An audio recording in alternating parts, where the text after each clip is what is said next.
Где-то вот с 11-16 у нас должен быть все же наконец-то появиться коронавирус в стране.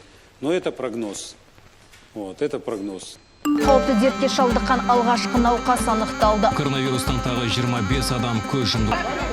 Казахстан выбился в лидеры по темпам распространения коронавируса в мире.